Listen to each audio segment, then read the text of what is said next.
Rayan na mira do Barcelona e renovação de contrato emperrada no Corinthians. Vídeo de hoje do canal do Nicola trata sobre esses dois temas e fala também do Palmeiras com outros dois problemas no STJD. Preciso te atualizar também sobre os planos do Flamengo em relação à volta do Pedro. Para completar, Nino de saída do Zenit. Te atualizo também sobre um acionista do Galo preso. As últimas do mercado, bastidores, finanças e medalhas que desapareceram no Santos Futebol Clube.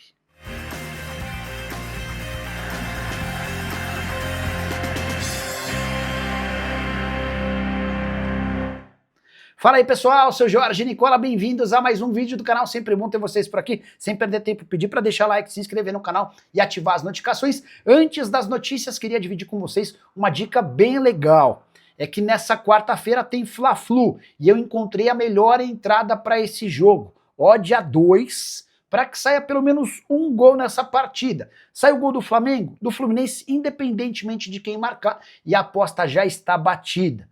Detalhe importante, essa odd costuma ser de 1,10, mas consegui essa promoção com odd valendo 2. E para você participar é super simples, basta clicar no link do comentário fixo ou da descrição do vídeo. Faz seu cadastro, utiliza o código Nicola para que o pessoal saiba que você veio daqui e automaticamente você já pega essa ótima promoção, beleza?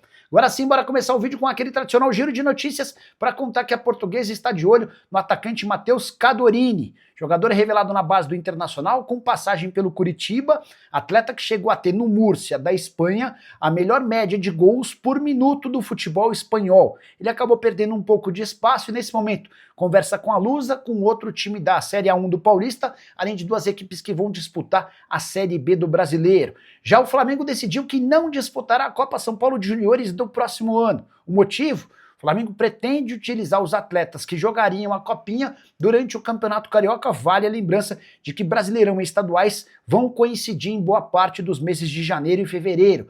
Para completar o giro de notícias, se registrar que Caio Jorge e Lucas Romero do Cruzeiro foram denunciados pelo STJD por conta das confusões no jogo contra o Galo. O caso mais grave é do Caio Jorge, que pode pegar de 4 a 12 jogos de suspensão, julgamentos marcados para a próxima terça-feira às 10 da manhã.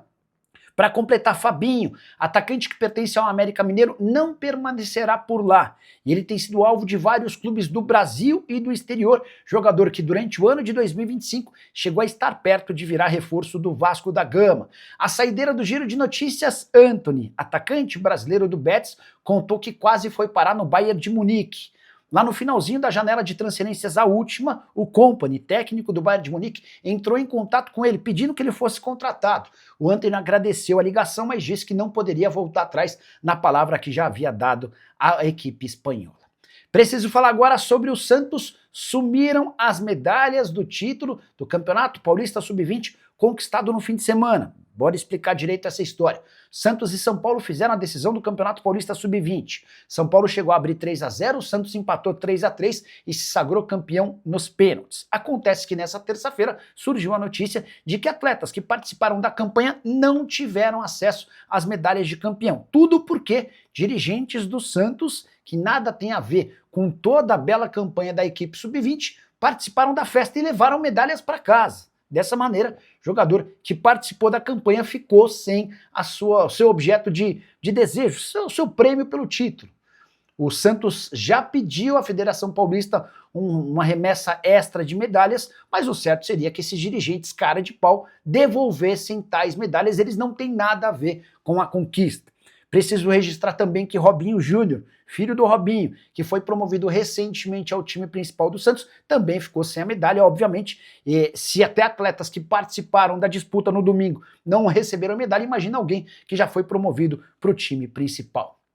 Hora de falar sobre o Clube Atlético Mineiro para contar que um dos acionistas do Galo foi preso na noite dessa segunda-feira. Eu me refiro a Daniel Vorcaro, que recentemente, depois de investir 300 milhões de reais, passou a ser dono de 27% das ações do Atlético. Ele foi preso enquanto tentava embarcar de Guarulhos, na Grande São Paulo, rumo a Dubai. Ele embarcaria às 10 da noite dessa segunda-feira, quando foi barrado pela Polícia Federal e levado preso. O dono do Banco Master foi preso em operação contra emissão de títulos de créditos falsos por instituições financeiras que integram o Sistema Financeiro Nacional.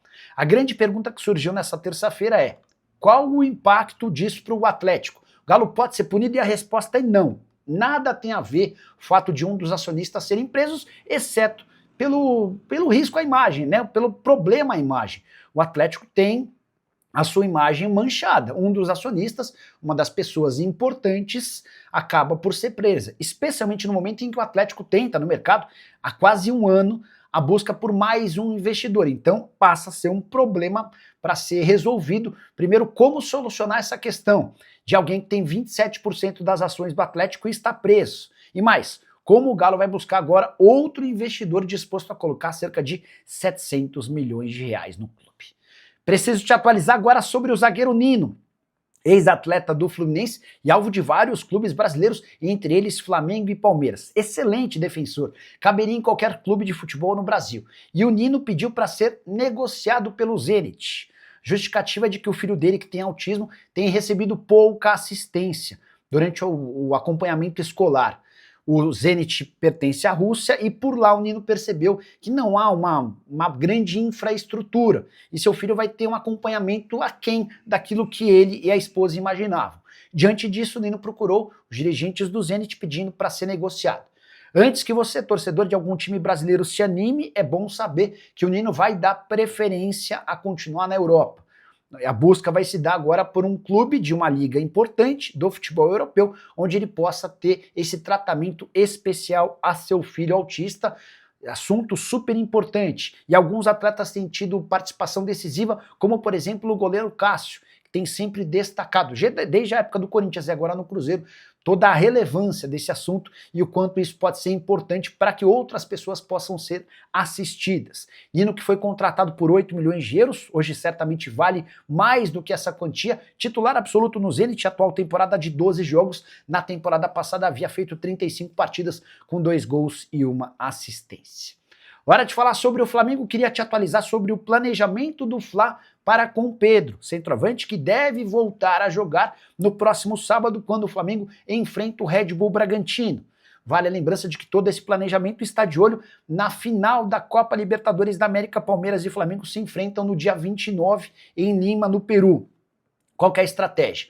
Colocar o Pedro para jogar contra o Red Bull Bragantino, dar a ele mais alguns minutos no duelo contra o Atlético Mineiro, o último antes da viagem até o Peru, para que o Pedro possa readquirir condicionamento de jogo.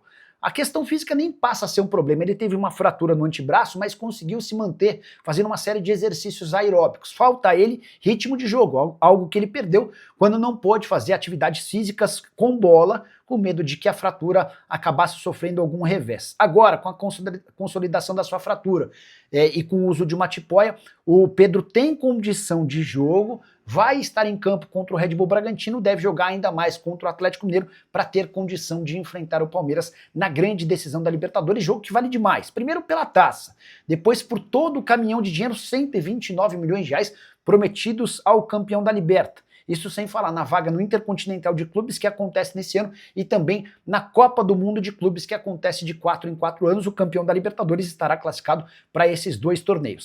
Só para completar sobre o Flamengo, registrar que o rubro-negro decidiu que depois de enfrentar o Atlético Mineiro, na próxima semana fora de casa, volta ao Rio de Janeiro para poder se despedir do seu torcedor antes do embarque até Lima, no Peru. Quero falar agora sobre o Palmeiras, que tem 2 problemas a mais para resolver no STJD. Aquela questão envolvendo o Vitor Roque foi solucionada, o Superior Tribunal de Justiça Desportiva decidiu não punir o Vitor Roque por conta da postagem, com exceção ao pagamento de uma multa de 80 mil reais, é uma postagem que ele precisou fazer contra a homofobia. Os 2 novos casos, Gustavo Gomes e Piquerez, que serão julgados na próxima segunda-feira às 11h30 da manhã. Gustavo Gomes, enquadrado no artigo 258, pode pegar de 1 a 6 jogos de suspensão. Já o Piquerez foi enquadrado no artigo 243F, com multa de até 100 mil reais e suspensão de 1 a 6 jogos. Ambos protestaram, reclamaram, criticaram, detonaram a arbitragem depois de um Palmeiras e Flamengo. Quero completar sobre o Palmeiras contando que o Verdão vai direto de Porto Alegre, onde enfrenta na próxima terça-feira o Grêmio para Lima, no Peru. Ao contrário do Flamengo, que volta ao Rio de Janeiro para se despedir do seu torcedor, o Palmeiras preferiu ir direto de Porto Alegre para Lima, sem retorno a São Paulo. Dessa maneira, imagina que vai estar mais preparado para a grande decisão, não desse sábado, do outro, valendo o título da Libertadores da América. Só para completar de vez em relação ao Palmeiras, Gustavo Gomes não participará do amistoso da seleção do país dele, o Paraguai, nessa terça-feira. Palmeiras e Federação Paraguaia fizeram um acordo. Gustavo Gomes será poupado, dessa maneira terá condição de enfrentar o Vitória nessa quarta-feira em jogo do Brasileiro no Allianz Parque. Preciso falar agora sobre Ryan. O atacante virou alvo também do Barcelona, mas o torcedor do Vasco não deve se preocupar. Tudo porque o Barça já sinalizou num primeiro momento que não está disposto a pagar mais do que 30 milhões de euros para a contratação do atacante de 19 anos de idade. E o Vasco tem deixado claro que só abre conversas a partir do momento em que receber ofertas de 30 milhões de euros. O Barça se apega ao fato de o Ryan ter contrato somente até dezembro de 26. Por que eu vou gastar um caminhão de dinheiro com um atleta cujo contrato está perto do fim e com quem posso, a partir de julho do ano que vem, assinar um pré-contrato?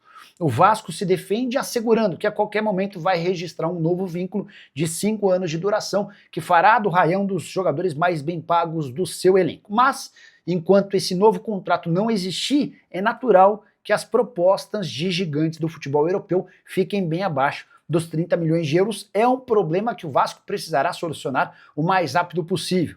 O Barça monitora a situação do Ryan há bastante tempo e tem, dentro do seu clube, um enorme defensor do atacante brasileiro. Trata-se do Deco, que já chegou a ser um dos agentes da carreira do Ryan. Recentemente o Deco foi contratado para cuidar do departamento de futebol do Barça. Barcelona, que preferiria contratar o Ryan agora e passar a utilizá-lo apenas a partir de julho do ano que vem, mas essa questão financeira hoje ainda torna esse negócio um grande impeditivo. Ryan, que soma 49 jogos, 17 gols e uma assistência na atual temporada, fez gols em 6 dos últimos 9 jogos do Vasco, marcando contra a Juventude, Fluminense, Fortaleza, Vitória, Cruzeiro e Flamengo. Saideira sobre o Vasco: renovação de Pumita Rodrigues deve ser anunciada de forma oficial a qualquer momento. O vínculo do lateral uruguaio se encerra em 31 de dezembro, mas já há um acordo para a extensão desse contrato. Bora fechar o vídeo para falar sobre o Corinthians e a dificuldade na prorrogação do contrato de Fabrício Angeleri. Lateral esquerdo argentino contratado nesse ano depois de rescindir seu contrato com o Getafe. Os dirigentes do Corinthians imaginavam uma extensão de vínculo de forma tranquila, mas o Angeleri quer um aumento salarial para ficar. E a justificativa é de que quando ele é contratado, o Augusto Melo pede para que ele aceite uma redução nos seus vencimentos nesse primeiro ano, com a promessa de que com a renovação de contrato ele teria sim um salário mais compatível à sua realidade no futebol espanhol. O problema é que o Augusto Melo já foi embora e o novo presidente, o Osmar Stabile, não tem grana para novos investimentos. Pelo contrário, há necessidade de redução drástica dos investimentos para o próximo ano. O Corinthians pretende diminuir sua folha salarial até para que consiga respeitar o fair play financeiro que passa a valer no próximo ano. Diante desse cenário, há um impasse e a renovação de contrato pode acabar não acontecendo, para desespero de Dorival Júnior, que não vê no Angeleri um grande craque, mas é um cara que pode fazer a lateral esquerda, pode atuar como um terceiro zagueiro pelo lado esquerdo, e diante da possibilidade de o Corinthians não ter reforços na próxima janela por conta do fair play financeiro, a permanência do Angeleri seria uma aquisição importante. Só para explicar em relação ao fair play financeiro, o Corinthians tem 2 punições da FIFA contra si, que totalizam 85 milhões de reais. Enquanto não pagar os 41 milhões de reais ao Santos Laguna pela compra do Félix Torres e os 44 milhões de reais ao Matias Rojas por conta de uma dívida da era Augusto Melo, o Timão está impedido de registrar novos atletas. Saideira sobre o Timão: nessa terça-feira o Corinthians dispensou Claudinei Musa, gerente da base do clube, além de outros 3 funcionários, entre eles o preparador de goleiros do time sub-20, o Renato Barros. Curtiu o vídeo? Não esquece de deixar like, de se inscrever no canal. A gente se encontra a partir das 7. Tem live do Nicola. Tchau!